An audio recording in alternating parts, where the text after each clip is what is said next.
Welcome, everybody. I know it's been a while, but we are back with the Meatheads podcast.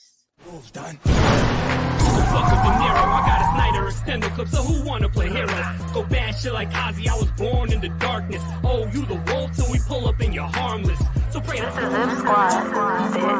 Burberry scars, shrimp and Perry on. Living like a comet, moving amongst the stars. $100,000 sports car.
And welcome everyone to the Debate Network Awards here on this channel, the Circle Debate YouTube channel, of course, ladies and gentlemen. The host of TV's White I'm here with my other host, mi compadre, my blood, my all, my sangre. He is already part of this pretty much family. He is. You'll see him on the logo soon. Don't be surprised. So there you go. Ladies and gentlemen, of course, help me welcome the real Pepsi, the real Mussolini, the real Pepsi with the cult of personality. That's right, Pepsi Philly. What's going on? Good, bro. What up? That's right.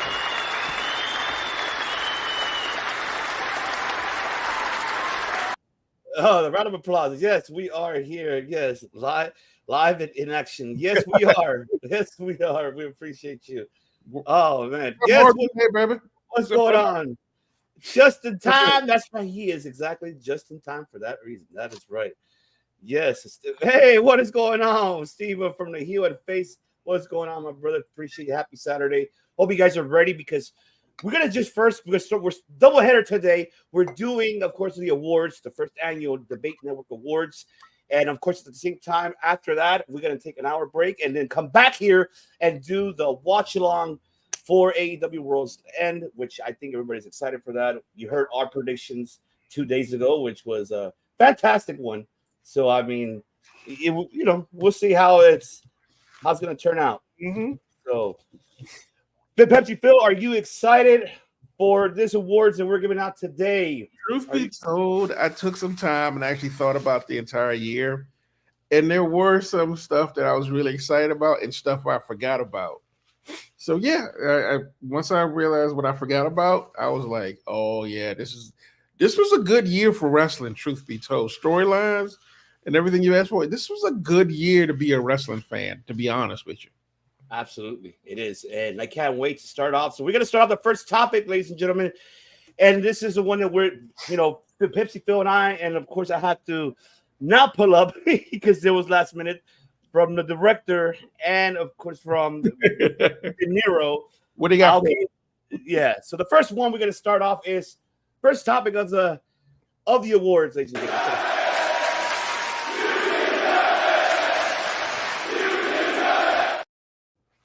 That's right. Rookie of the Year awards here for 22. Great. What's going on? Yo, what is going on? But yes, first topic here that we're going to talk about is, of course, the Rookie of the Year. So this is the one that I'm excited to hear Pepsi Phil. So I'm going to let Pepsi Phil take it away. Man, my brother, take it away. Give your people what they want. Dirty Heels. Love you guys. Couple weeks ago watching this. I'm checking out for you guys, Dirty Heels podcast. So what I will say is this, and I got to put this on all the Rookie of the Year. let's face it, most of these rookies, quote unquote, have been wrestling for at least 5 to 10 years. So when we say rookie, it's just people who's pretty much been on camera the most. That's pretty much how I translate it. Because let's face it, for them to get to be on television, for us to see them, they've been in the trenches a lot longer than we've seen them. So rookie of the year is a bit of a misnomer. But starting off with my first rookie of the year, the kid, I'm starting off with who we talk about respectfully. First one goes to Sky Blue. Sky Blue for the female kid, one. Honestly, every single day I see that kid improve. Now, we're not going to talk about her new change and she joined Julia Hart. But before that, she started off, and if I'm not mistaken, she's what, in her 20 or 21? About so, yeah. I get 20. About 20. And she, in a really short amount of time, has had some legitimately great matches. She's really young, so she does need some time, obviously, for some mic skills and things like that. But she already has the presence down, I feel. Like, one of the things that Bret Hart once said is there's 3 things that make a great wrestler. The look, their mic skills, and her wrestling in general. As far as I'm concerned, she's got 2 out of 3 already, and she's not even 25 yet. So if she can round that out with some good mic skill enhancement, I think she'll be a threat really soon. So yeah, but at this point in time, she's taken everything they've given her, even though it's been really tiny, in every match she's had. Thank you, Steve. Exactly. Respectfully.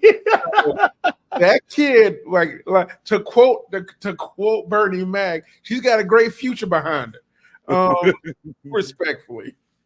But forgive me. No, she her skills, every single time I see her in the ring, she gets better and better. It's like she goes through a match, goes back, looks at the tape, and learns what she could do to get better. Hey, Kayla. Hey, Kayla. So for me, my rookie of the year is Sky Blue. At least from on the women's side. Okay. Now the men's side's a little more complicated. Because right now, these dudes have been, like I said, they've been wrestling so long, so it's not like they're brand new. Because for me, my guess, and this kid, I mean, he's, like I said, he's better than a rookie, but I still consider him rookie since he's relatively new on the screen, is Trick Williams. Really? Yeah, like I said, really? Calling him a rookie doesn't really seem fair, but honestly, I feel like he could have been that or the other thing, which probably the breakout star, but not really. But he's not good enough to be a breakout star yet. But I think calling him a rookie might be the best thing that makes me happy. But again, that dude's been in it for a long time, so calling him a rookie just seems to undermine that man's work that he's been doing. I picked Trick because honestly, Trick, I genuinely, like, I watch NXT for him and some other dudes, and like including Tiffany Stratton as well, and that entire roster down there never disappoints. But for some reason, Trick stands out to me. So those are my 2 picks for rookie, quote unquote, rookie of the year.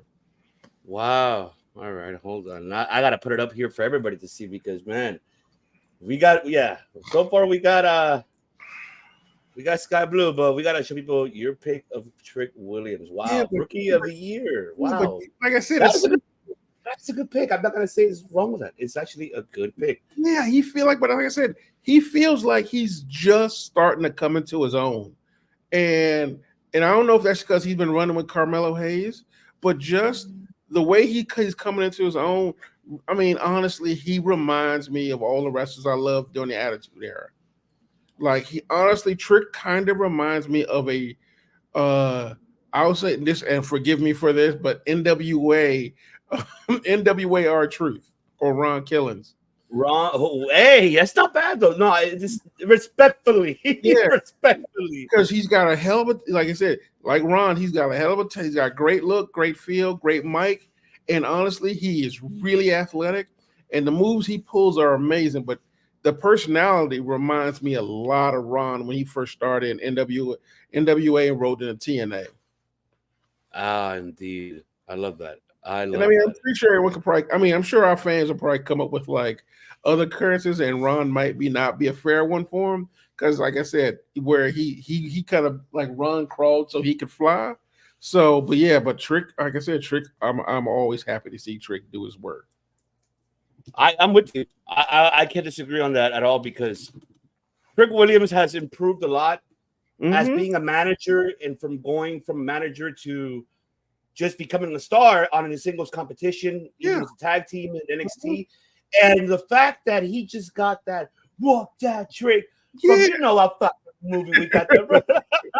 I mean, it shouldn't get over, but even Booker T was loving it. So, oh no, it went over. I mean, it shocked us that it did. And I remember, the director and I went a while back, and we talked about this, and we said we both said it that, why is Brian Alvarez giving shit on Trick Williams because he's using that whoop that trick like, and he's saying, oh, what does it mean? What do you mean? What the fuck it means? Like what?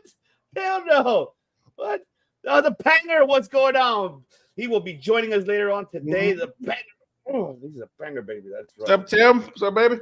That's right. Nipple Mania running wild, baby. That's right. I for sure get you. I'm with you on Trick Williams being Rookie of the Year, and he has. I can't wait till Tuesday for NXT New Year's Evil to see how he's going to pull that off. That's one thing for sure. I'm excited for that. And of course, look, with Sky Blue, I'm with you. I can't disagree. I have to, your pick is really, really. It makes a lot of sense. I would definitely go with it for sure. But I have a different pick for that. But I do love yours. I definitely love yours. Let's see what's good. Pepsi. That's right. Nipple Mania, baby. He knows it. He knows it, brother. Okay.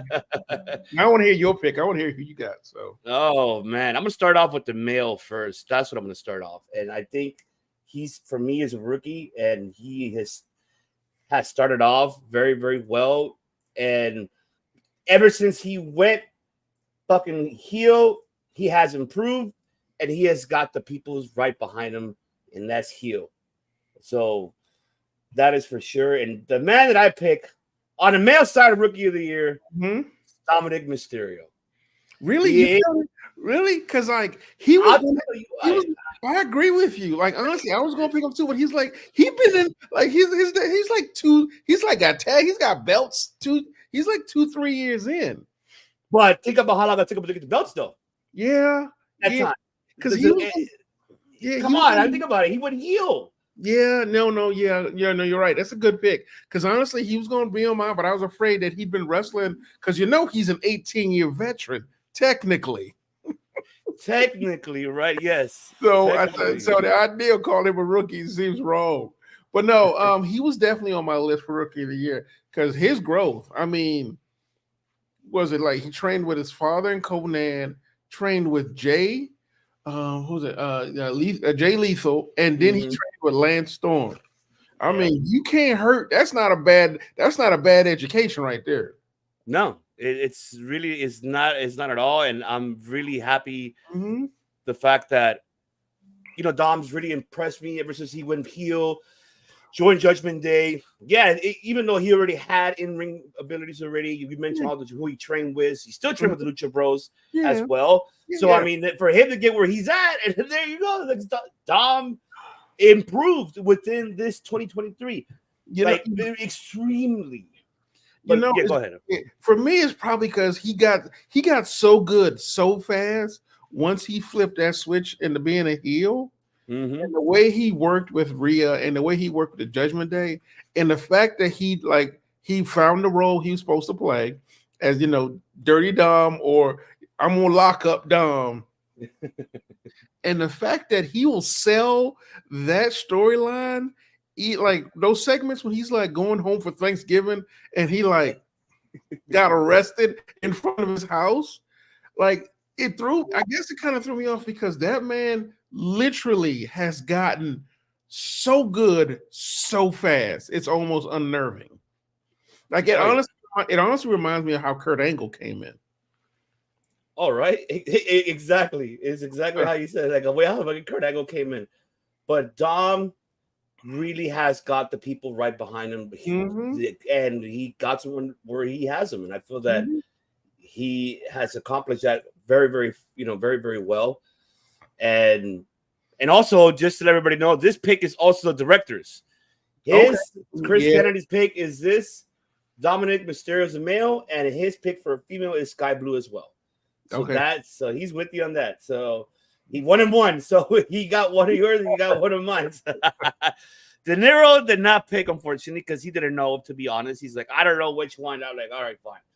So you'll see it on Instagram, folks. So I'll create little videos for them, and you'll see what their picks are for them. That is for sure. My female rookie one of the year that is made really, really for me was I was just like, what? Like, did not expect her to do what she did. And I'm very proud of her accomplishments. Drum roll, please. Go on.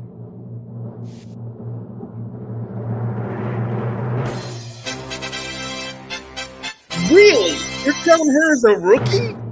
Hell yeah, she is. For me, she's a rookie. This is the reason why I'm telling you why she's a rookie. Okay. Because before she even joined the Black House, she did not do much. I mean, really, okay, being the cheerleader, we talked about this. Like, yeah, the cheerleader. What is she really accomplishing that she didn't get the TV time that she has now within the end of the year 2023? For her to have that story to, that what happened to her eye and how it developed for her to becoming an evil. Oh yeah, I'm evil and I'm here with a House of Black, and it's like, okay, I loved it every single moment of it, and for her, and not only that, but her in-ring abilities, Pepsi Phil, how she improved throughout this year, her wrestling, and given the TV time she's giving, and fucking given this fucking character, and is going with it, and is doing fantastic, and we were there. I was there full year. She won the fucking TBS championship.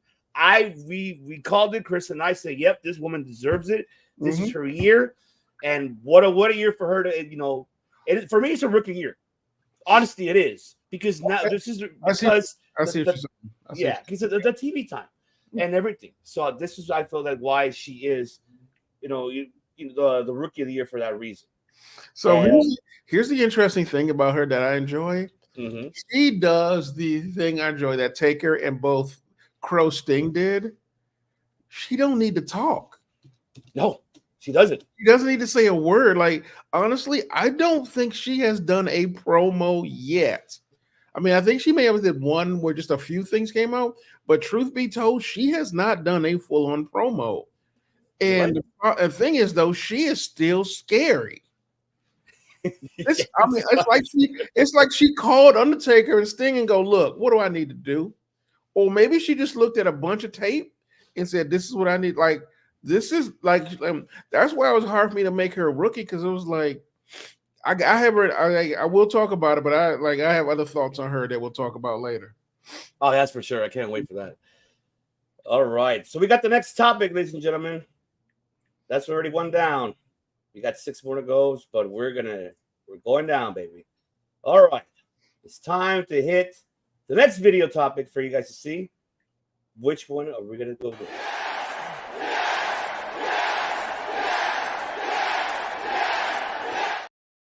That is right. We're going Rising Star of the Year, male and female. We're choosing 2, folks, because there's a lot that we've seen on the male side in professional wrestling around the world, and also in the female pro wrestling side around the world as well. And this is a year for them to get a rising star. For me, meaning, folks, is when you're hitting that market all over the independent scene and the big promotions, and you're catching eye on everybody. You're watching what you're doing.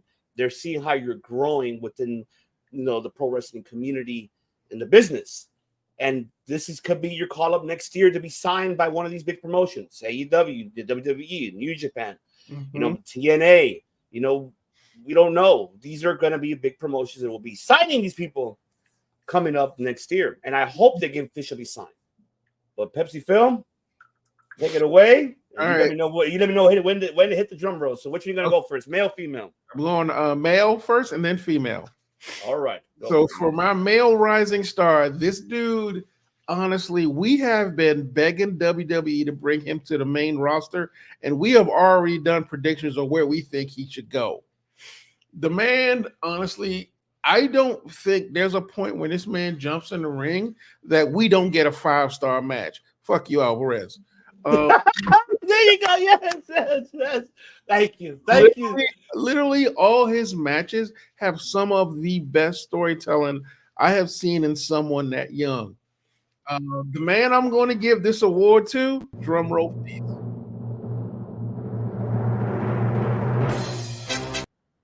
Mother Smurf and Carmelo Hayes. Oh, well. Carmelo Hayes, I know Rising Star is a little different because he's been great, but honestly, that man needs to be on a larger stage right now. For me, I feel like he has outgrown NXT, and the storylines they're giving him at this point is holding back his development. Truth be told, he's in the same position Swerve was right before he left. Swerve had pretty much peaked as much as NXT as he could, but they would not pull the trigger and let him go to the main roster yet. So I feel like Carmelo Hayes is peaked and ready to go to the main stage as far as I'm concerned. I love that pick. I think you're right, and especially when we saw him do what he did on SmackDown. Yeah. It's fantastic. I think he's ready. I think that he is ready to be in the main roster, and I think he could pull it off. Him and Trick, I think, combined, and say if they keep them combined and not break them up, I would definitely go with it, because I feel like Carmelo Hayes deserves to be up there. And like even JPC, what's going on? JPC, Carmelo is the best thing going on NXT. Yes, I agree. Yes, I agree. I agree with you 100%. And think about it. Trick being around Carmelo has made Trick so much better. Yeah, it's true. I mean, not that Trick wasn't great already, but like for some reason, the way they play off each other is a thing to watch. So for my female rising star. All right, let's see. Let me know when I hit the drum roll. As far as I'm concerned, she showed up and made, like, literally in a really short amount of time, broke away from her original mode and literally has taken over and honestly starting to redefine a direction for the championship. My pick, and this is why she didn't make Rookie of the Year, is Julia Hart. Julia Hart? Yeah. Rising? Okay, so that makes sense. Because think about it. Makes sense. So she's only really been on this track for a really short time. And she's fucking killing it. Yeah, now think about it. When we first started, like you said, she was a cheerleader at first. She got converted to the dark side, joined the House of Black, still as a valet, because before she was still a cheerleader as a valet, wasn't really doing much. And then, obviously, whatever the House of Black did to her, they gave her something in that Kool-Aid, because once she was training with them, and they started incorporating her into storylines. What's good, Dylan? What's good, man? What's going on? World Elite Podcast. Like, it wasn't just having her as a valet. They started putting her in, like, having her jump into matches. I remember at All In when she got, I think she took an L for the team when she was trying to spray someone in the face. I forget exactly what it was, but she ended up getting drop kicked off the ring mattress. Mm-hmm. And then she starts wrestling. Her persona has reached a point where she was actually getting Brody King as her valet. And then at a certain point, you notice that she started wrestling on her own and she broke away from the House of Black. Now, I don't know if they're going to like officially say she's no longer with them because she still has the same look. But I hate to say it, but in the House of Black, she was the breakout star from there, and she rose up out of there, which, again, for every faction, there's always that one person. And think about it. The first few months after leaving the House of Black, we said, give her the belt. She got it. And we were like, yeah. Like, literally, we were like, she deserves that belt. Because in a relatively short amount of time, which give or take in wrestling is probably like, 6-7 months, she has literally changed her persona, proven herself to be an actual wrestler. And I think the first time we saw her be great was her first match, and this was a loss to Chris Statlander. That's true. But even then, we were looking at it going, "That's a great showing." And if you think about it, the woman we saw at the very beginning when she was with the Varsity Blondes, yeah, we would never would have thought a woman like that could bring that kind of presence to a match. So for me, I count her as a rising star. She's really young. And I mean, they're already starting to give her, it looks like she's already got a tag partner. Maybe they give her own faction soon. So That's very true. yeah. That's very true. That's why I picked her for my rising star. All right. I love it. I love it.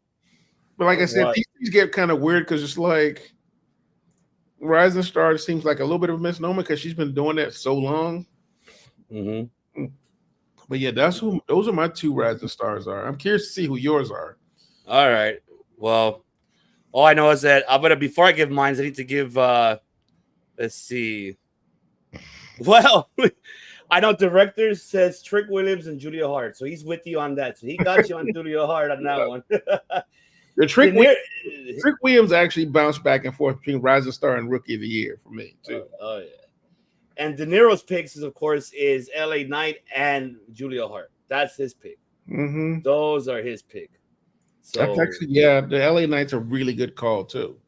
I guess it's hard because he was like he's in his 40s, so it's like, and I remember seeing him in TNA or Impact technically, and NWA, so it's just like, oh yeah, NWA, he killed it in NWA. Yeah, that's what I'm saying. So it's kind of weird thinking of him as a rising star, but I mean he is. So yeah, I mean he is a rising star because now he got everybody's like paying attention to him. They're like, oh shit, LA Knight, all right, like, yeah.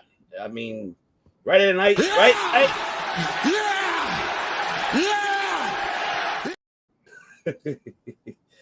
That's right. All right.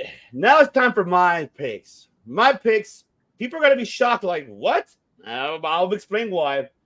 But I'm going to go with the male first, and I'm going to say the female for last. But the male first one, this man's name has been all over the independent circuit and in the main stars. In the main promotions, excuse me. This star has actually really made a name for himself around even in AEW. Mm-hmm. He's been there plenty of times. Was called out by an AEW star. And I'm hoping that he has that dream match. And I think it'll be a dream match. Okay. This man is very underrated. Does not give the credit what credit's due.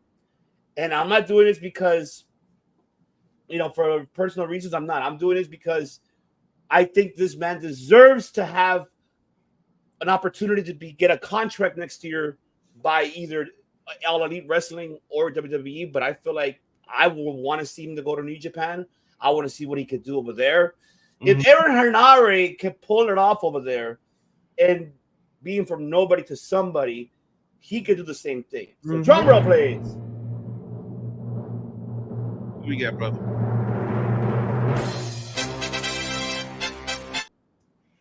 Dun, dun, dun, dun. Yes, I know. And that is Brian Keith. Oh, I have Brian Keith, who is a rising star in the world of professional wrestling.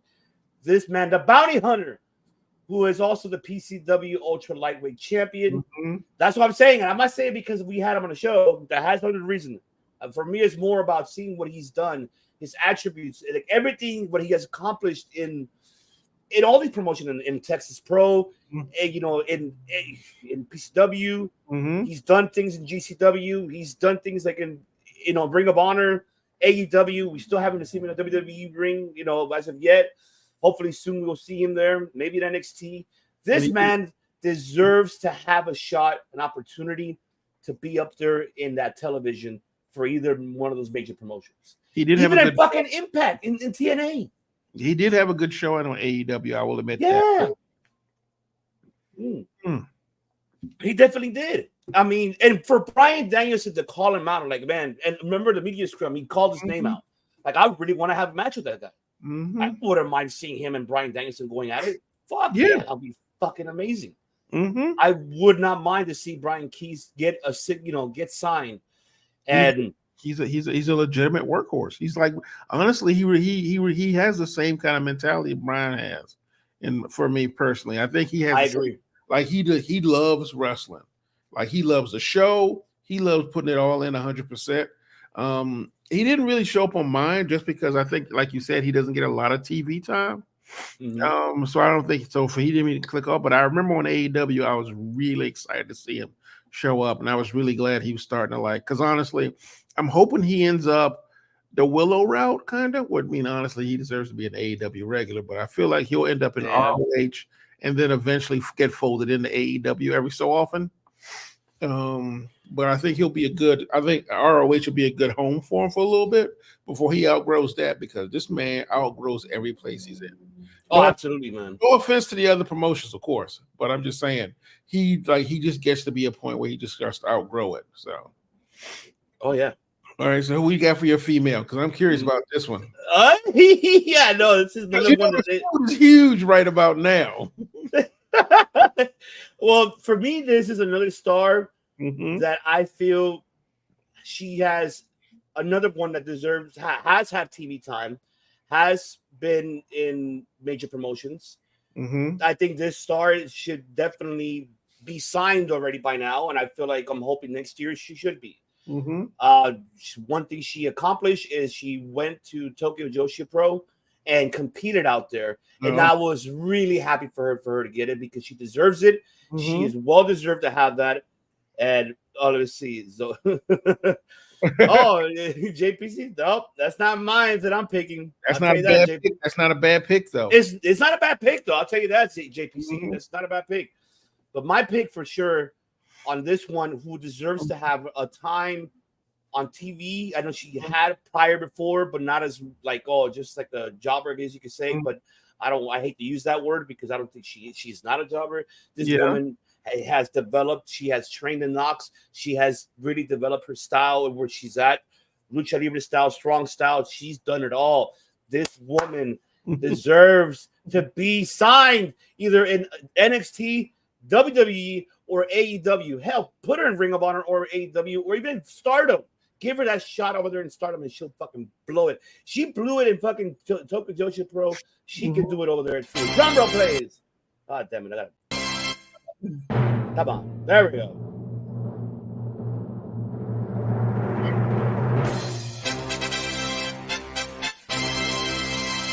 Oh, bad. Vixen. Yeah. That's woo. Back in the day, she was the one I had as the one to watch. Yes. And she still is the one to watch. This is a woman that I've been watching and had, of course, like I said, this is nothing because I had her here on the show. No, it has nothing to do with that.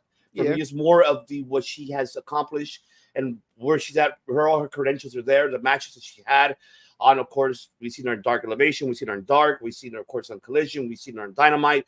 We've seen her on Rampage. We've seen her, in.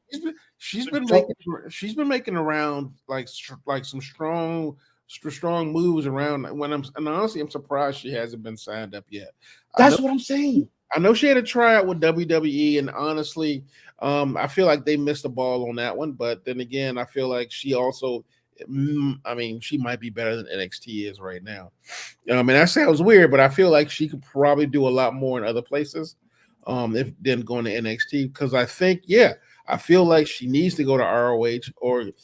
I saw her in Japan. Because why? Because I have the New Japan Pro app that I'm a subscriber to for $9.99, as they used to say back in the day.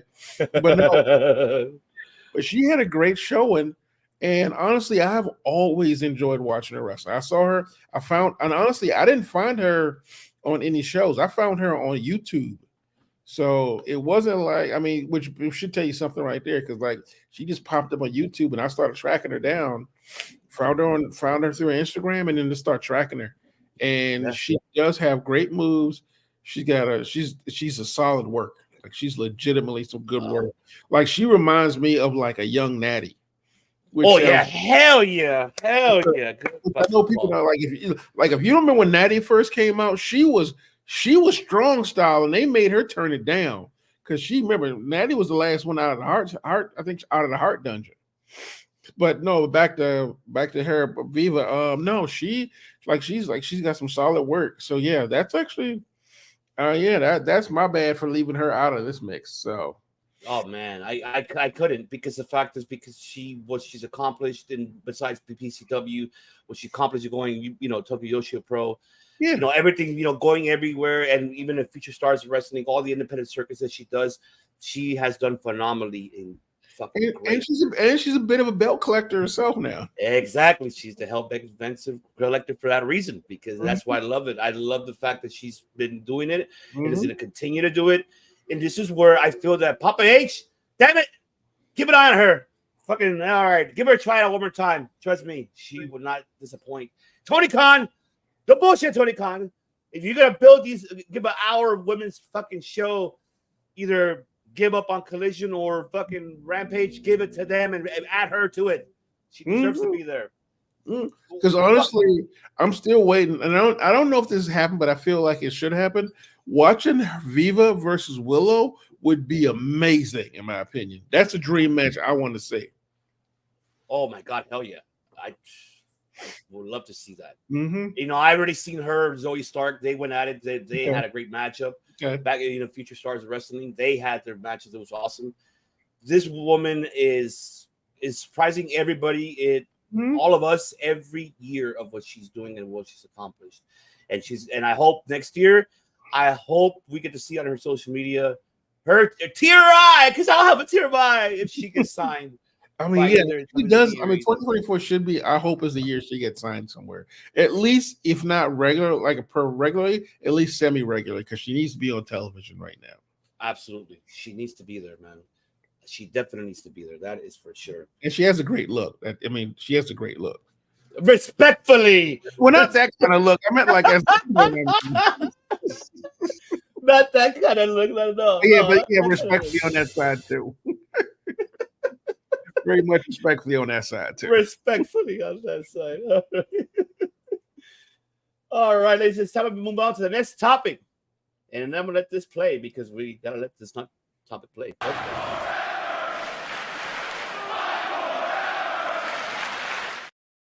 That's right. Tag Team of the Year. Oh, we live, Kofi. We live. That's right. That's Dirty Kofi. Hills. What's going on, Kofi? He was live earlier on Twitch. People didn't catch him. Make sure you follow Dirty Hills Podcast. Okay. Make sure you follow them and catch him on Twitch, because this man has been killing it there on Twitch. Shout out to my brother, Kofi. Definitely. Man. But man, Tag Team of the Year, Pepsi Film. Now, the floor is yours, my brother. Y'all can drag me all the hell you want. I will. This is strictly. This is personal. This is all This is an emotional pick. But damn, all of it in regards to it, it's going to be the Briscoes for me. Okay. All right. I'm picking my tag team of the year. Is I know everyone's like, oh, that's because yes, exactly. Because truth be told, in my opinion, they were already on their way to being tag team of the year. I agree. Yes. So as far as I'm concerned, they already were. So I'm sticking there. They're on, and honestly, the other tag teams they have, like Lucha Bros and a few other, like the Young Bucks and all that, and even FTR, they were all great wrestlers, and the Usos also. But truth be told, when I think about impact, when I think about moments, wrestling moments, dudes that always gave me wrestling moments and continuously did it, the Briscoes always show up at the top of that for me. Okay.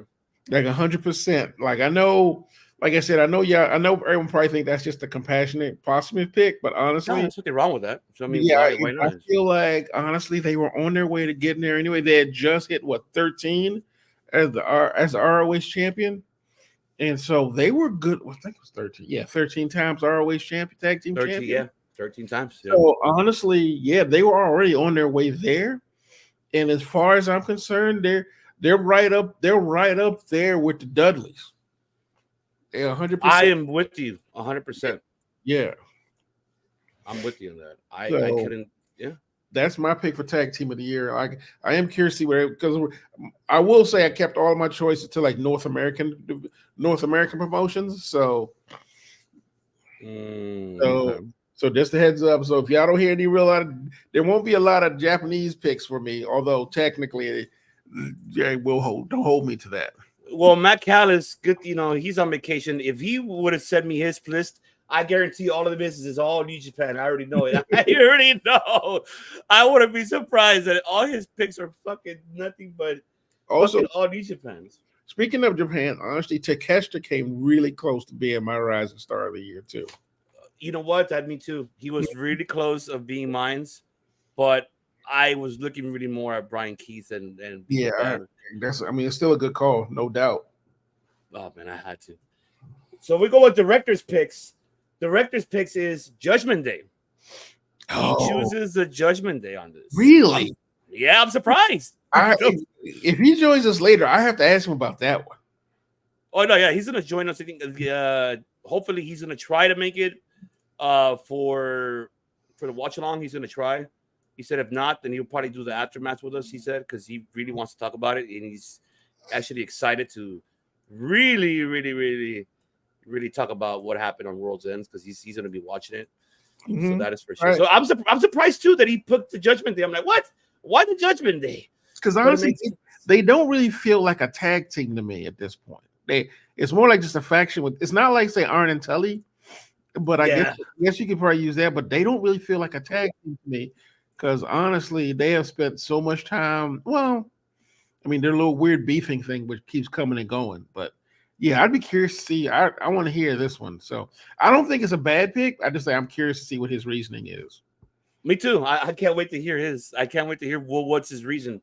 I mean, because they are two-time champion, two-time unified champion. So that's right, two-time unified. Mm-hmm. And then we have De Niro's pick.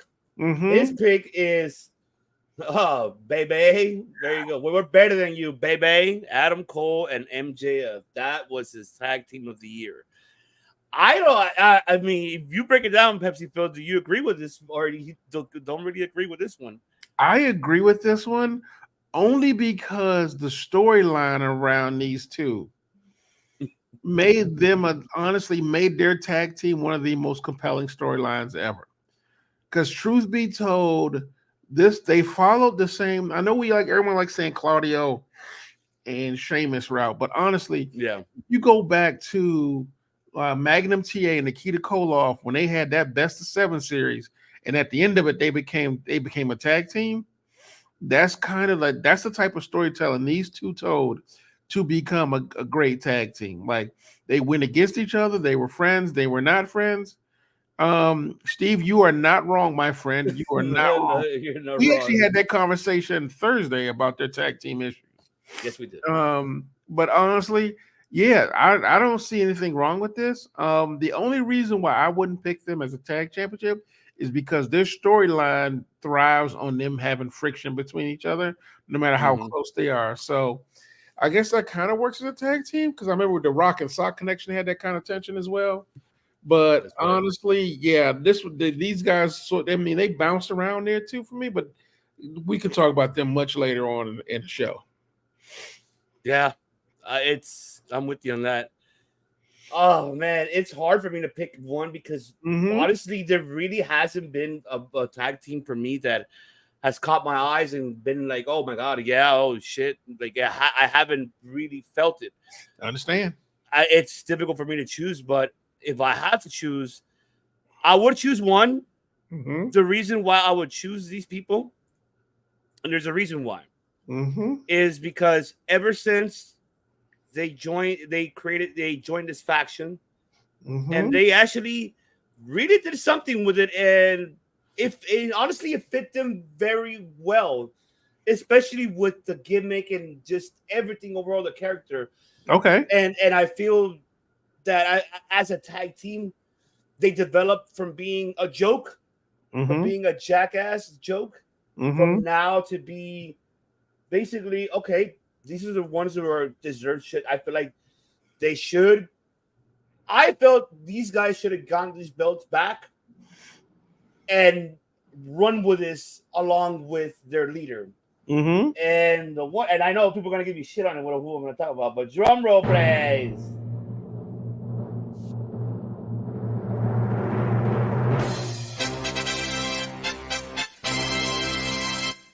I had to. You know There's what? a reason why. No, Because- no. What? I agree with you. I agree. They are a great tag team. I do. Yeah, I enjoy them as a tag team. Against my better judgment, they have found a way into my heart. That's what pissed me off. They pissed me off. It was like, God damn it. These morons are now they're damn it. Exactly. That's exactly how I feel. It's like, So fuck, they're getting to me, they- but I like it. mean, I like it. Getting past the lineage, they can wrestle. They do great wrestling and they do great storytelling. So yeah, you are. I got no complaints about this pick. I know everyone likes to give him crap because of like basically kind of like you said they start off as jobbers, but everyone starts off as jobbers. Yeah, I mean, it's just.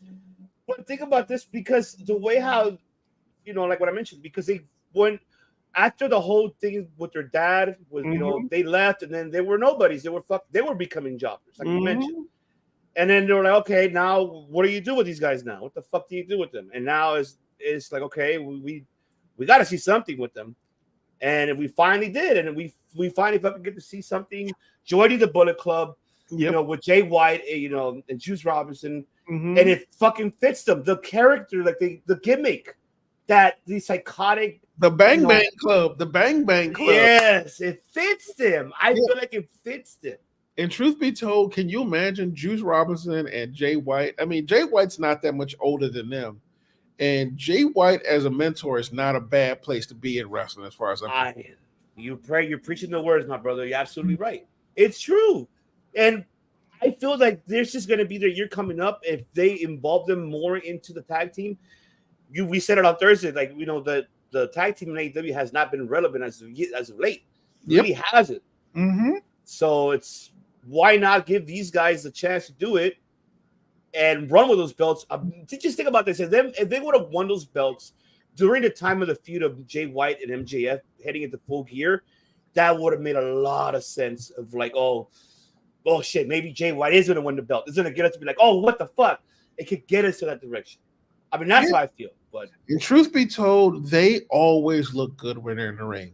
And I know people are like they're Billy Gunn's kids, but honestly, the way they carry themselves in the ring, they're, like I said, they have the same thing Dom does. They were born in the business, they respect it, and honestly, they have learned. Like, I honestly would love to hear how they feel, who their trainers were, because honestly, they were annoying. I did not want to like them. And honestly, remember at All In, we would call them the interns. Yeah. But at the same time, though, they've had some great entrances, which honestly, that has to be mentioned. Secondly, they're just, I enjoy watching them be heels. Like, I enjoy them as heels. Yeah. So I'm all on board with this pick right here. Yeah. And truth be told, they're a young team. They have the sky's the limit. That's why I feel like these guys could be the limit next year if they really focus on pushing that, the Gun Club. I mean, the Bang Bang Club. They really push it to that level. I feel like they could do it. Even if you give Jay White, let's say you give Jay White the international title away from Orange Cassidy, and then give these men the tag team. I think it's going to go very well. Juice, I know that he's hurt, but truth be told, I'm not going to lie to you. For the longest time, the Devil's Henchmen, I thought it was those two. You know what? Me too. It doesn't make sense really for them to be the henchmen, but honestly, it doesn't not make sense for them to not be the henchmen. Because honestly, think about it. The henchmen just won the ROH tag team championships. And if you want ROH to have a presence and you want to push them, and you want to have a tag team division that you love in ROH, and ROH stinks of nothing but great tag teams. Oh, yeah. Like, putting them in that ROH tag team division gets them exposure, gets them practice, gets them some reps that I think they would do fine. Because honestly, though, although I haven't seen them do a heat seeker before, but that's not to say they haven't learned in the background. Yeah, exactly. So in my head, I was like, if we do a thing where it is Adam Cole as a devil, and him and Jay, maybe it's him and Jay White, because remember, they do have that Bullet Club connection as well. And with Juice being hurt, Jay does need a third person for the team. So Jay, Adam, Gun Club, there you go. So it's not. I feel like, but I was just like, no, it don't make sense for them to be the henchmen. But now I think about it, it's like, you know what, Tony Khan, if you do that, you might be craftier than we gave you credit for. Right? Like you might have to get a little toss of the beer to you, sir. Oh hell yeah! I probably would have to give him a toss and be like, "You still, man." I'll be like, "Son of a bitch." Yeah, you gotta stop that. But either way, they're a good tag team on their way to becoming great. So, oh yeah, man, they are. I think that's why it was difficult for me to pick a tag team because I know people are gonna be like, "Why not FTR?" But what have FTR done as of late? No, they've been putting people over. That's the thing. That's the only thing. That's besides that, but what else as of late is what that's it. Like, don't get me wrong, they've had good matches, but most of their work's pretty much been about putting people over. And let's just face it, they have said they're starting to run at their tank's starting to run empty. And so they don't get a chance to do as much work as they want to. Yeah. I mean, I totally agree. Let's see. What's going on, Justin? What's going on? What's good? Subscribe to Get Your Podcast, baby, man. My boy Justin, man, you've been killing it right there. My boy right there. What is going on, my brother? All right, man. What's next? Time. The next topic, ladies and gentlemen, this is the one that it's gonna get everybody's like, what? Yes.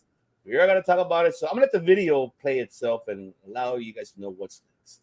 So before I do, I'm gonna remove this and let this play.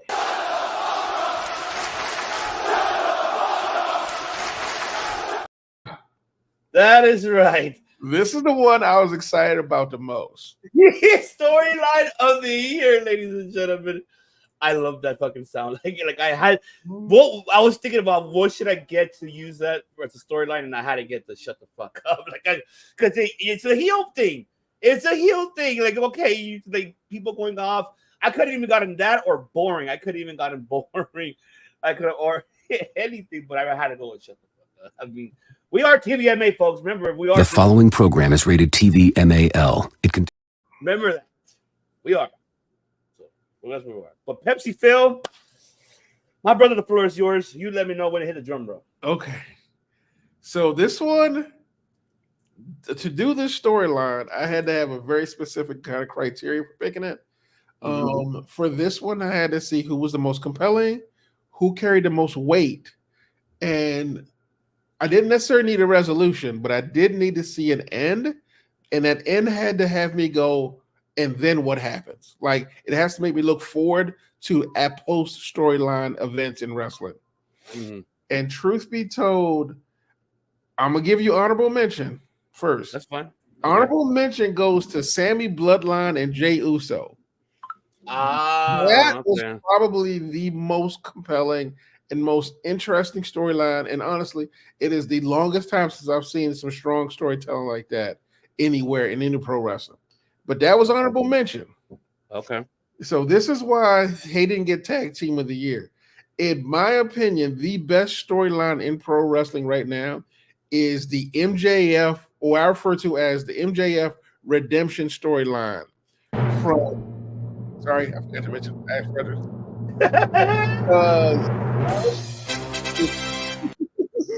It starts off with a beef with Cole. From there, it becomes a match that's basically they're basically an MJF win. They get a rematch. They somehow manage to form. They are forced into a partnership with the tag team tournament they were in. And somehow between that, MJF also turns into this, like, I have seen the error of my ways, sort of. And then the storyline of MJF and Cole trying to figure each other out.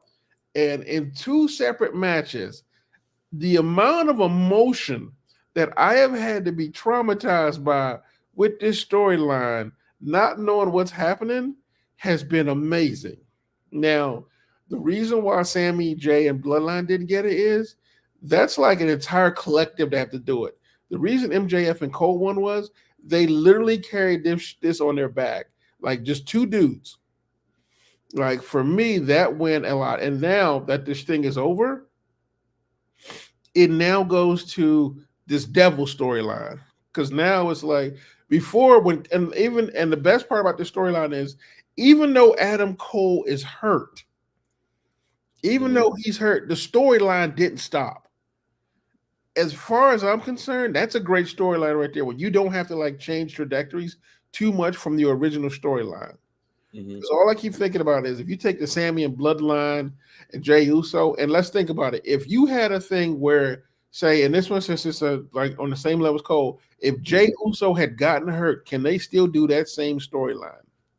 Or if Jimmy or if Solo got hurt, does that storyline fall apart? Yeah, I believe it does. And honestly, and the last criteria, what happens next? Honestly, at the end of this Bloodline storyline, we wanted it to end because honestly, I will say this: I honestly don't care about what comes next because it should be over. I think it's gonna be. I think it should be over by Mania 40. Yeah, but that still feels too long. I don't. I know it's long, but it makes more sense to do it. Unless fucking Papa H is doing Vince a favor, okay, fine, I'll have him beat fucking whatever. I hate that. But the thing with this storyline is it's evolved from just Cole and MJF becoming a good person. Cole and MJF, whether or not they will kill each other. Who is the devil? And now you want, and like, I mean, this has been a long running storyline with, honestly, if I'm not mistaken, 4 chapters already. So that's why this one won. As far as I'm concerned, that's why this one won, in my opinion, storyline of the year. There really isn't. There's nothing that's been this compelling or this interesting for this long. I'm with you. And De Niro's pick was what you mentioned earlier, the Bloodline. So he did mention that. Yeah. The directors and mine's pick is with you. I'm with you. This is the one that really winning is over. Is this story of where is it going with how it's developing to become of the MGF? Everything what you just mentioned is all valid. Everything. That's why I'm like I can't really add anything. The only thing I can say is really, man. One thing is this man is becoming the Steve Austin where we felt in love with the Attitude Era. That's where this man is becoming. MJF is becoming that. DTA. I hope that is not him at the end, him being the evil one. It was all of me. I hope not. Because this run, he thinks that his run is feeling boring, him being world champ this long, and then it's not boring. I heard his comment. It's not boring, MJF. It's getting people entertained. And it has us entertained because why we're clicking that channel for that reason. Because we want to know what's going on with this story. This is a story that has us going. The mysterious of who is this person killing everybody. And honestly, this story is so good. We got side quests with Joe. Like Joe's not even technically part of the storyline. He's just like, let's just drop Joe in as a side chapter.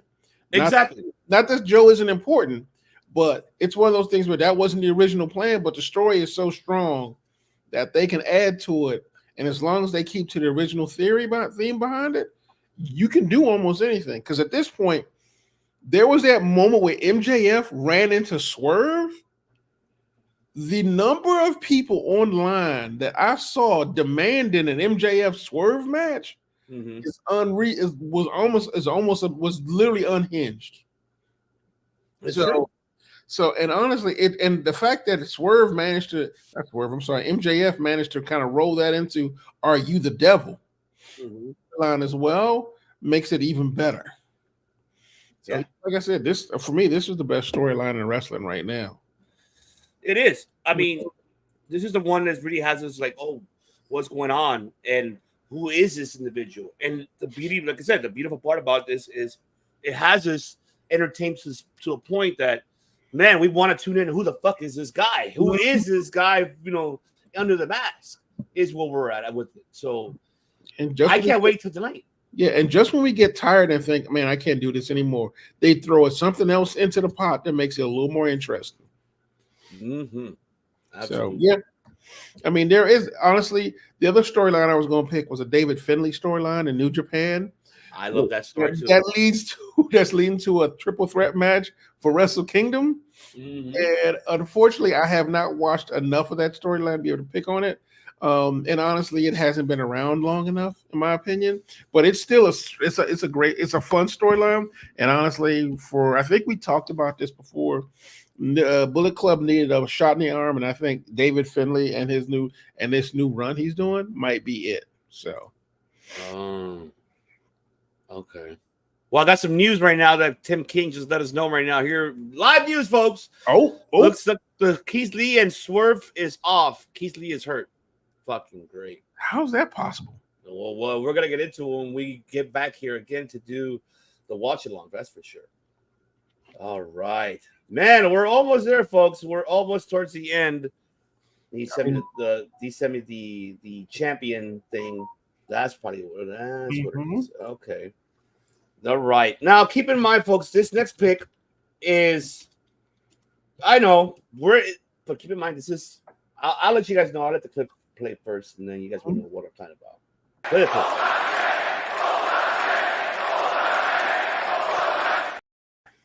That's right. Champion of the year. Now, keep in mind, folks, this could be any title. It doesn't have to be the main championship.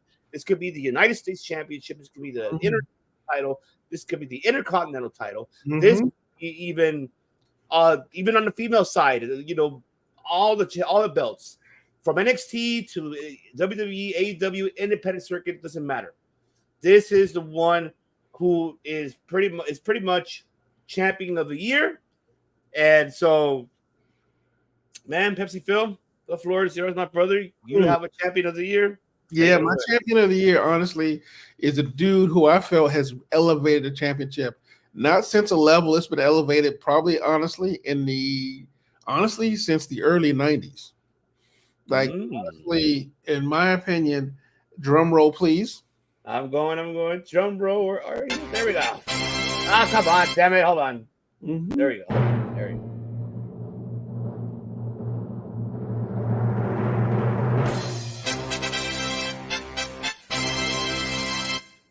My pick, honestly, is Gunther. I love it. Yes. In a really short amount of time, has raided that IC championship better than anyone else has, honestly, since Macho Man, since Razor. It honestly has an aura about it right now that honestly I love. Like, first of all, think of the fact that Gunther is technically, the storyline, he's German. So him having an international belt makes it great. Secondly, the whole aura and the mystique of how he carries that belt and and the Imperium behind him. As far as I'm concerned, the IC title hasn't had that much shine on it in a very long time. Very true. That is very true. He has done a great job. And honestly, he was so great. The Miz had to raise his game at Hell in a Cell. And I'm not saying Miz can't raise his thing, but Miz for Gunther raised his game to a level where it was some of the best fighting in a match I have seen from both of them in such a long time. Gunther has always been great. Miz was great, but honestly, Miz hasn't wrestled like that for a belt in probably 5 years. Just because I agree. They've always had him in kind of a jokey role because De Niro, what's going on, brother Nero? I knew you'd come. So don't worry, I'm gonna give your pick right now after Pepsi Phil. Don't even trip. I got now I know Bruce is gonna be like, why didn't I pick MJF? And honestly, that is a fair question because truth be told, that storyline he's doing would make you think. Here's the thing about MJF that knocked him out of the running. If you took those belts off of him and ran that same storyline, it's still a great storyline. That storyline is not belt dependent, in my opinion. There's some storylines like the tag belts from ROH, the tag team groups, seeing him do that, him having a championship and Joe wanting to kill him for the belt. Yeah, that's something. But truth be told, Joe could want to kill him in general. It doesn't need to be belt specific. And MJF has raised him. I mean, the AEW title is special, but honestly, the aura of MJF is so strong that even if he didn't have the belt, the storyline would still be incredibly compelling. But Gunther's entire run is about him and that belt, and everyone else recognizing that he is the greatest IC champion that they have had in a very long, almost 20 years. Yeah. So as far as I'm concerned, Gunther's the champion of the year in my book. Yeah, I'm gonna have to go on my pick, and I'm with you too. Mm-hmm. I'm with you. My pick is Gunther as well. Mm-hmm. I think he has been the greatest champ of the year. Everything what you said was very valid. Mm-hmm. He didn't make that IC title relevant, and really has. Dude, look at the matches he had by far. Like what he had with Drew McIntyre, what he had. That triple threat at Mania. Yes, that triple threat of Mania. And what other match? And there was another match that he had being like shit. Even with Chad Gable on Raw. Yeah. Oh, that's it. Great. That's the one. Yes, that was incredible. That was incredible because it really got us off our seats. Like, oh shit, Chad Gable may win this shit, but he put over Chad Gable phenomenal. Yeah, and that's like a champion should. Yeah, yeah. I'm with you 100%, man. That is for sure. But I'm with Gunther for me deserves to be the champion of the year. And like I said, we're not talking about the main champion, folks. For this champion that he Pepsi Phil said it all.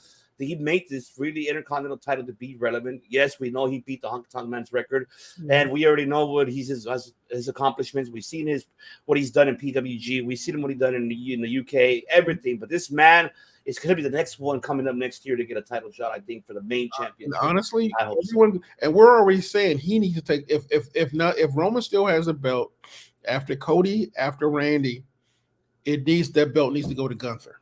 I'm with you. I am absolutely with you on that. That is for sure. So De Niro's pick, if De Niro is still here, your pick is Seth freaking Rollins. That is his pick. That is his pick. His pick is Seth freaking Rollins. And I'm surprised that he picked Rollins, but I get it why. He has done great matches. Yeah. He really put over Nakamura, to be honest. I think he did. As much as I really wanted Nakamura to win, but at least Nakamura got a story and he's back heel, and I'm loving the fact they're allowing him to do what he's doing. And the feud with Rollins, I think, really helped him more. And now the feud with Cody, I feel like it's great. Rollins now with the feud maybe coming up against Phil Brooks, CM Punk. We'll have to wait and see. I mean, I don't know if you agree with this pick. No, I do. I actually think Seth is a good pick. Is a really good pick as well. Going back to the very beginning, since he's got that belt, he has made that belt the workhorse championship. Like it's not. I know we all can say the IC is, but for Seth, I feel like he makes that the working man's world championship, as far as I'm concerned. I mean, I still can't stand the design for it, but truth be told, Seth has been hilariously fun, extremely entertaining, and honestly, if we move past him getting the belt, him talking about his injuries and how he fought through all those injuries to make sure this belt gets represented well, as far as I'm concerned, that's the heart of a champion right there. Not just a wrestler, but just a guy who honestly cares about the business. And I don't care what anybody says. That promo shoot he did on Punk, it worked. They fucking got us like, fuck. This is his home.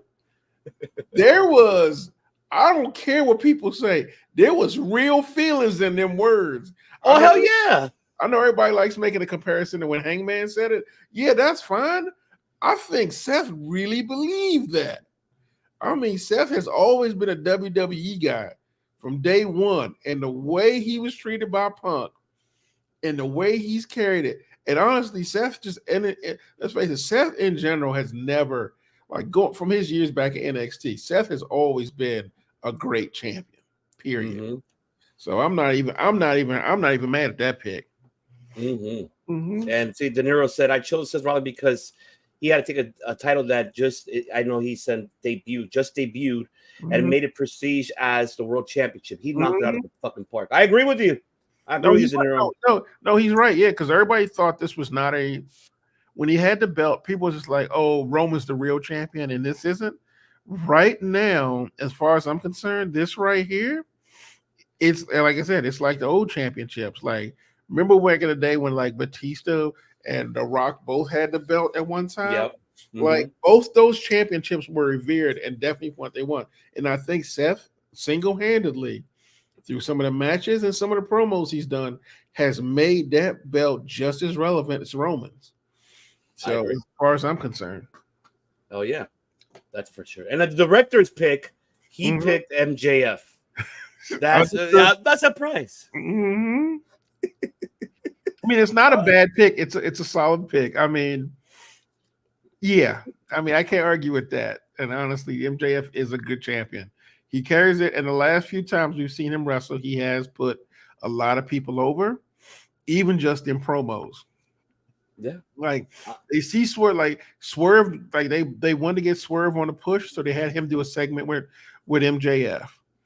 Him and Hangman had a segment, and Hangman, even though he lost to Swerve, he had that was a pretty good rub for him and MJF to have a little beef.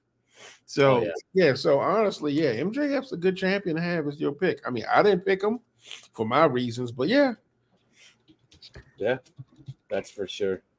I mean, we'll see how. I mean, I get director's pick. I get it. Why? You made valid points, of course. But man, we're almost there, folks. 2 more, and then there you go. I'm saving the other one best for last because I think everybody does it. So we're gonna do this one because I feel like we should do this one. I feel like we should. I mean, but I'm gonna let the video play. Let you guys see yourself.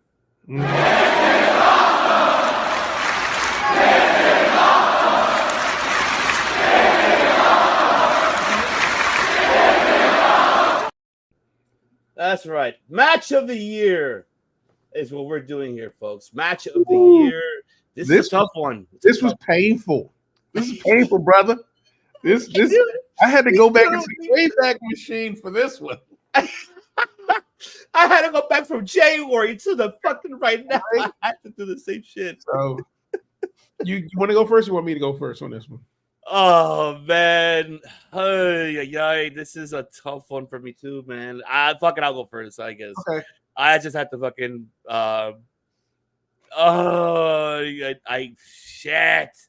shit. This was a tough one, honestly. But I gonna have to do this because I'm gonna get shit on. I know I am, but I don't give a damn. I think this man deserves the credit where his credit due, because this man has done something that, for me, shocked me. What he did, what these both gentlemen did, is what shocked me. And this was a tough fucking list, Pepsi Phil. I ain't gonna lie to you. It was a fucking tough list for me to pick. But I'm gonna hit the drum roll. Drum roll, man.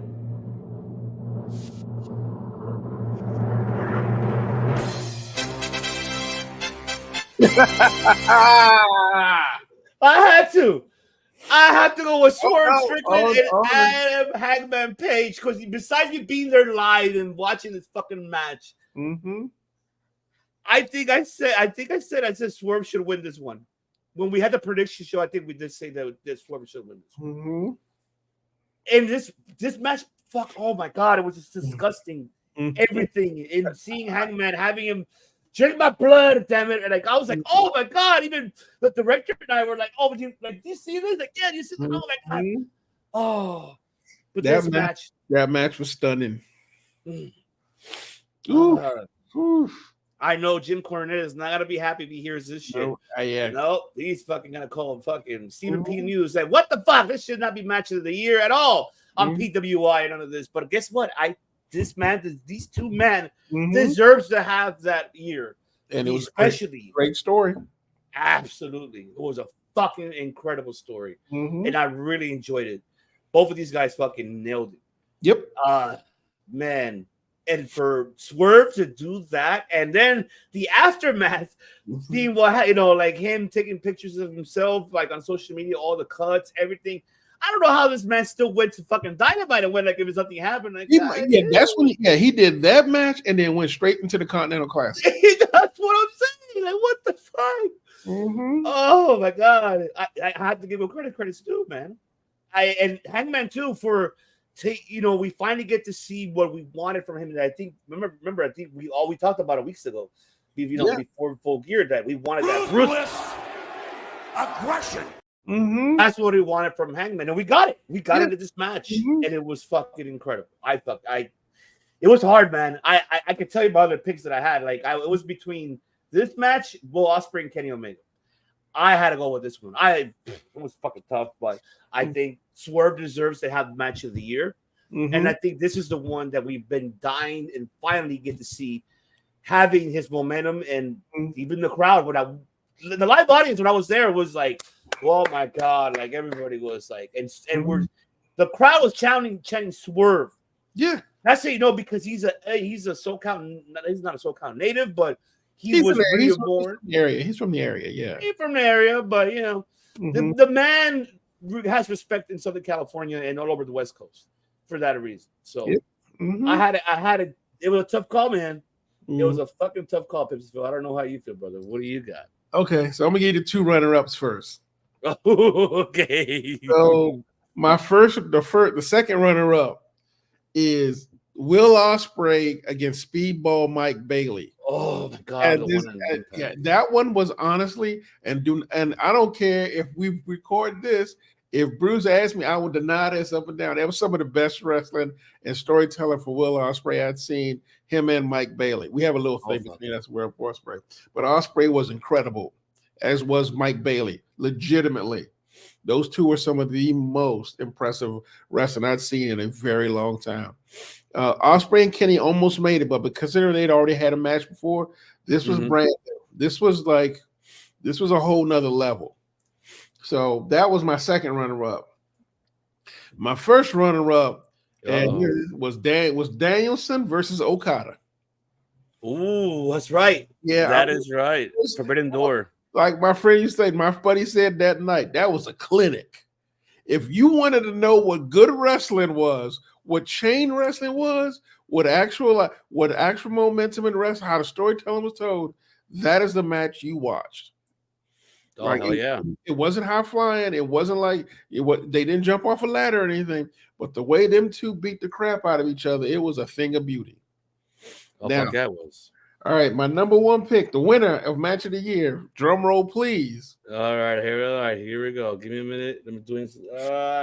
Drum roll, where is it? Drum roll, where are you? Here we go.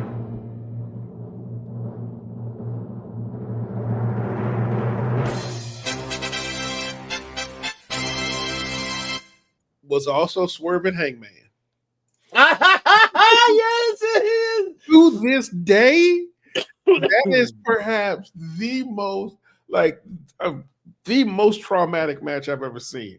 Not in a bad way, but in a match where you just go, Lord, because there was a point. I remember we did the watch along for that. We all got visibly uncomfortable watching that match. And it wasn't one of those we can't watch anymore. It was like we had to watch it through broken fingers trying to watch the match. Go, ooh. And no matter what happened, they didn't necessarily like go above and beyond, which they did, but they always made it so compelling every single time. And Dom likes to say the best thing about AEW is they've had some more Texas death matches, not in Texas, than anyone and than any other promotion in the world.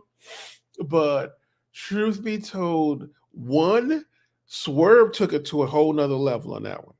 That was a whole different level for Swerve. Oh, yeah. As for Hangman showed me something I had never seen before. The biggest problem I'd always had with Hangman was, like we said, aggressiveness. And not just aggressiveness, but honestly, the spectacle of wrestling that we need sometimes. He's a solid wrestler, but there's never been a point when you watch his match and go, it was at this point I went, Adam Hangman lost his mind. like or like it's like when you or it was at this point where Hangman just went completely batshit. And the match went off the rails, and not in a bad way, but that's just how it was. But with him, he wasn't really having what Undertaker and Mick Foley likes to refer to as moments that make you remember matches. And I think with Swerve, and the best thing about this as well is that Adam Hangman also for the promos keyed into something really smart. He paid into the fact that Swerve decided to play into the fact that, as he liked to say, the opportunities game that they were talking about, which everyone talks about a lot. And Hangman and Swerve was like, yeah, I'm not. If I got the opportunities you got, I would have been the first Black AEW championship. And Hangman's like, yeah, that's true. But he also said, and then the storyline from there gets great. There was that weird storyline where he breaks into Hangman's house. I don't even know what that was.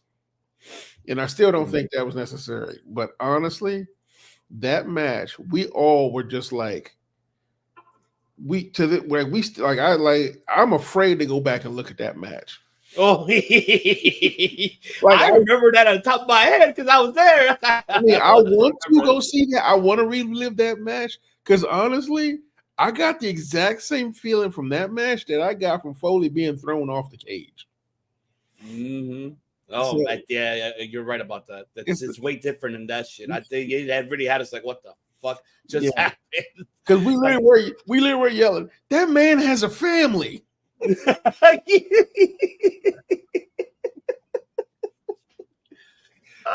and there's a point where like Swerve started staple gunning himself, which we were just like, oh, is that what? Oh, so this just escalated quickly.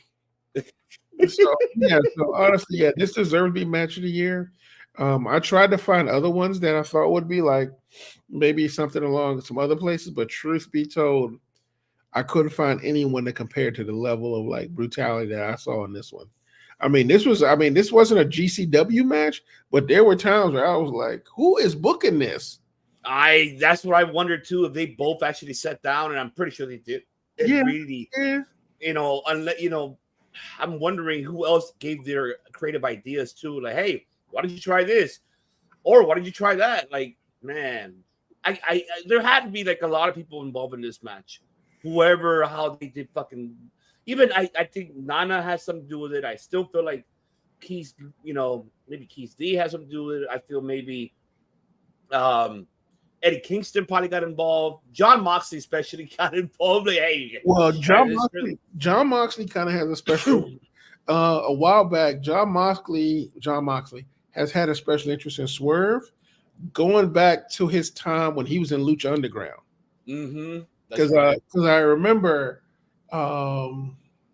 Renee talks about it, where apparently him and Swerve ran into each other backstage, and John did not remember who he was. And then he apparently talked to Renee about it, and then she reminds him that's the guy from Lucha Underground, and he's like, "Oh, damn! I thought that man retired." So,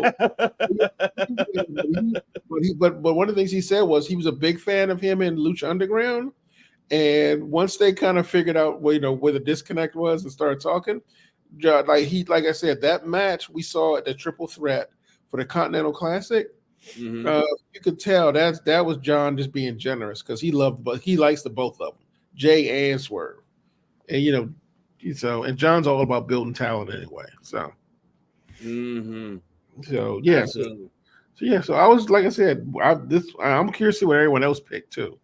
All right, so let's go with the director's pick. Mm-hmm. His pick is Adam Cole versus MJF at All In. That is his pick. I pulled, they were one of mine too, but I pulled them out because I made them storyline of the year. Yes, I'm with you. I like it too. I mean, it was a good story telling in the ring because I'm like, shit, all right, this is gonna go somewhere that I didn't expect, and I guess it didn't. Mm-hmm.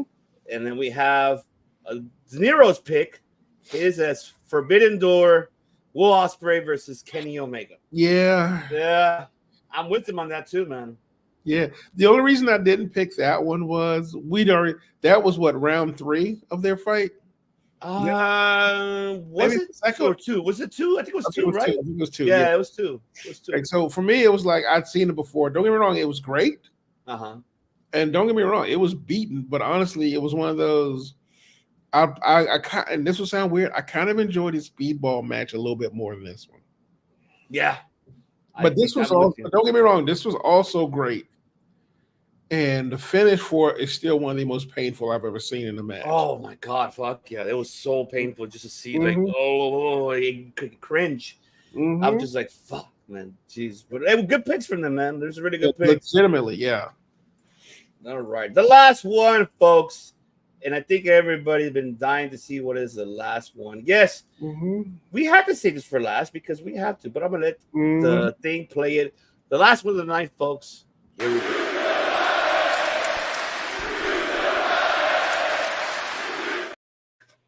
That's right. The last topic of the night here, wrestler of the year. It could be male, could be female, doesn't matter.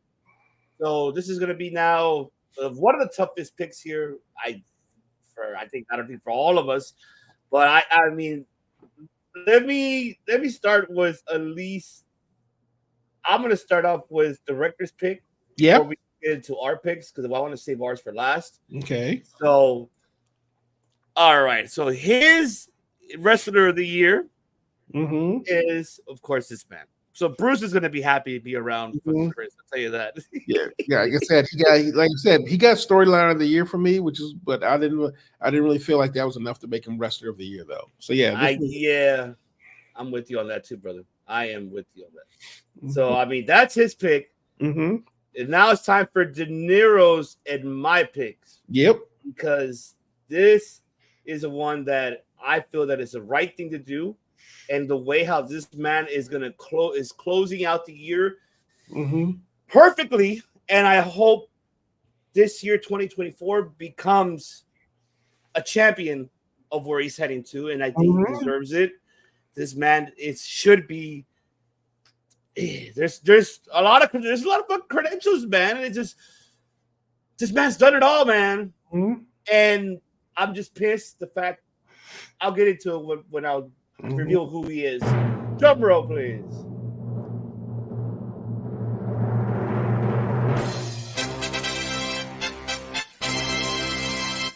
I had to go with solid pick. Solid pick. He's been making the rounds at a bunch of places, and he's been making an impact at every single one of them. No pun intended. Impact. Yeah, exactly. But I'll be coming TNA pretty much. But man, I mean, you explained it earlier, Pepsi Phil, and this man has really fucking accomplished a lot of things. You said it, you mentioned it earlier right now about he's been around the world doing what he's done. I'm pissed the fact that fucking Bushido board fucking dropped the ball not giving this man the belt, the IWGP belt. They could have given this man the belt, but you know, that's going to be another time, because another topic of another time. What they did, they switched a lot of things. People stepped down. Their board of directors. There's a lot of shit happening over there. That changes are coming, because like, what the fuck's going on? We lost all talents because of this piece of shit. I feel like we did not get the whole story about that changeover. You're right. I think there's more to it that we don't know about. I mean, Tanahashi's a good pick, though. Tanahashi was a good pick. Oh, yeah, it is a good pick. I think it was about damn fucking time, but we'll see how that's going to work out with him. If him and Gato could work things out, but booking and storytelling. Let's see how that's going to work out. I'm going to give Gato 6 months. Me too. We'll see after the rest of the kingdom. I think like I said, New Japan's got different politics that we're not used to. So exactly, I agree. But this man deserves to be wrestler of the year. He has done it all, how you mentioned, and now that he's officially signed with AEW, this man should get the belt. Should I say, can he be the man to really end MJF's reign? I can't say that. I don't know. Maybe it could be someone else. But I feel like if you give this man the belt, and now that you have pretty much his faction there, half of him, well, you know, 1/4 of them. Well, yeah, you only have what, you know, Cal Fletcher and, you know, they still have enough of a relationship with with New Japan that he could bring his guys over every so like at least a small group of his guys over with him too. Yeah, I So mean, he does. Yeah, you're right. Yeah, you're right. Definitely. I mean, honestly, I definitely see him beating Orange Cassidy. I do see that too. Mhm. I do see that, but I feel that this is the man who is going to be the rest of the year, who Mhm. deserves to be the rest of the year. And man, 100%. what a 2023 for this man. Mhm. To close out with, even though how you mentioned, he still has this, that partnership still with New Japan. But now he's going to be part time for them instead of being full time, because he's going to be now full time for AEW, which Yeah, is he's great. back forth. Yeah. Mhm. Me? So I love it. I'll go for it, Pepsi. I want to hear yours. So I got a runner up and I got the winner. Ooh. Runner up, honestly, is Jay Uso. Okay. So Jay honestly has done some of the best acting work. Yo, what's up, man? Sure, Tom broadcast up there. So honestly, the acting he did in that storyline with the bloodline is some of the best stuff I have seen. Like, honestly, we were giving that man Oscar nominations for the work he was doing. So I gave him runner up for it. But for me, rest of the year is the dude who came up, and honestly, it took him a while to kind of hit it off. But once he get his stride, and trust me, he had like after he was part of a tag team champion team, he had and then the falling out. And he had 2 or 3 false starts before he finally found his groove. Mm-hmm. For me personally, the guy who I think basically came up is the strongest and basically from the beginning kind of created a wrestler that we could all look up to. It's honestly, for me, it's Swerve. Sorry.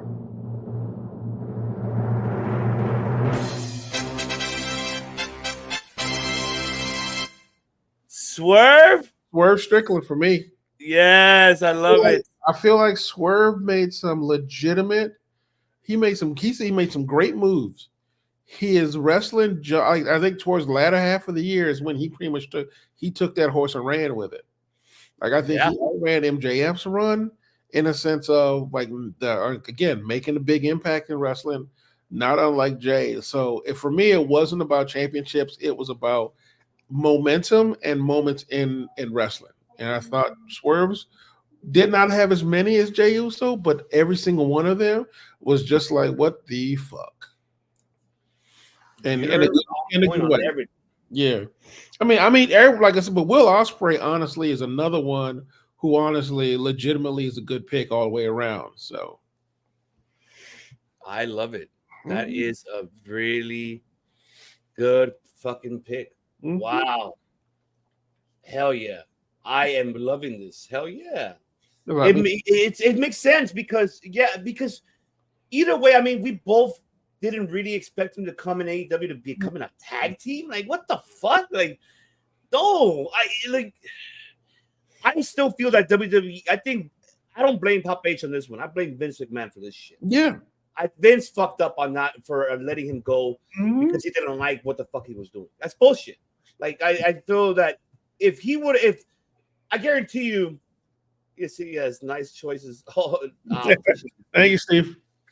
I mean, honestly, like, really, truthfully, this is a closer continuation to what he was doing in NXT than that tag team momentum crap. No offense to Keith Lee, although even as a tag team they were really great together. But truth be told, this is closer to that. Thank you, right, Tom. Tom, that's right. Appreciate you, brother. Hey, Tom, if you're gonna be available, we're gonna do the watch along for World's End. If you want to join us, like in 45 minutes, but we're gonna take and honestly, like I said, like the fact that, and truth be told, the fact that Swerve just literally it's not like he exploded on the scene. It was just like he slowly crept.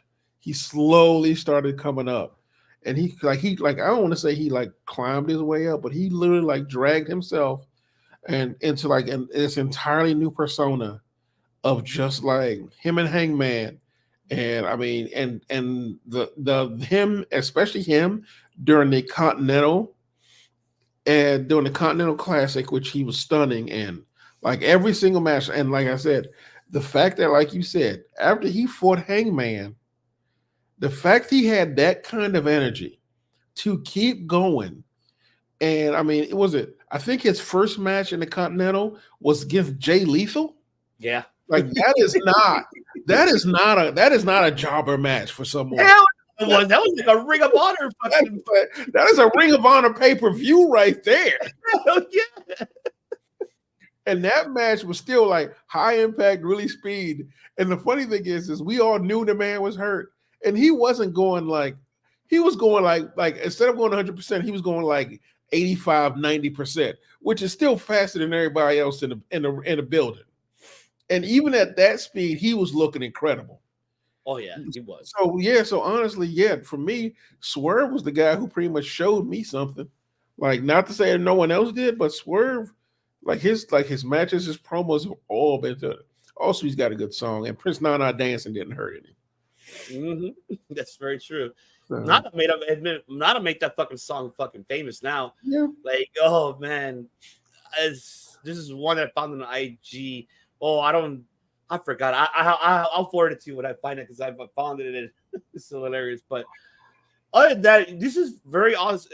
This is a really good pick because, yeah, this man, besides the match of the year, this man, even rest of the year, fuck yeah, he deserves to have that. Mm-hmm. Because, what I was mentioning earlier, because of, I feel he really redeemed himself after the whole let go.